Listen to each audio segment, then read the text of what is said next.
So I'm 12,000 feet above sea level. I'm looking out at the most amazing landscape. I'm in Colorado, and it was one of the most amazing trips that I've gone on. But I realized that I get distracted really easily when it comes to any gift shop. I just love rummaging through all of the gifts. And in that moment, I realized I had to decide, was I going to be distracted by the imitation of the real thing? Or was I going to experience the real thing? And well, I hate to say this, but I traded in the real experience for a $40 sweatshirt.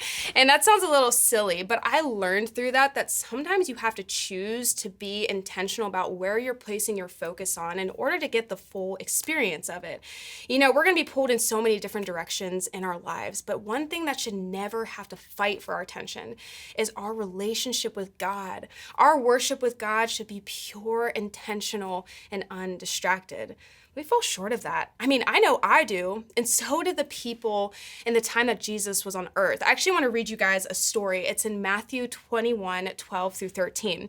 It says this: Jesus entered the temple courts and drove out all who were buying and selling there. He overturned the tables of the money changers and the benches of those selling doves. It is written, he said then to them, "My house will be called a house of prayer, but you're making it into a den of robbers." More or less saying, man, you've corrupted the one place that is supposed to be for God and God only. The temple was a place for the Israelites to come in and to worship God and to have their focus on God only.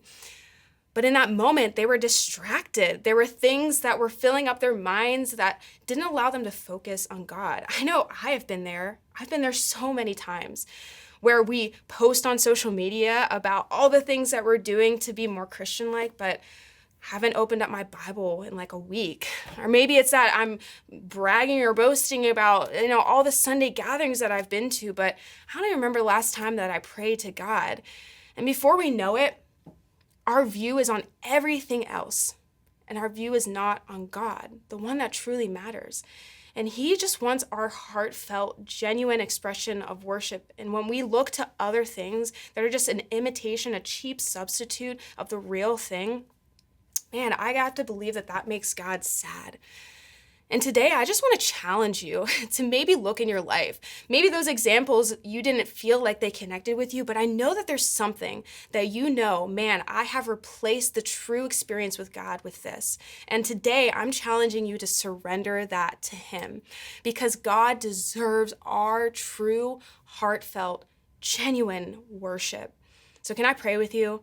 God, thank you so much that you are the real thing, that there's nothing in this world that can replace you, and help us to come back to you every time we are distracted and choose to focus on other things, because you're the only one that matters. We love you in your name. Amen.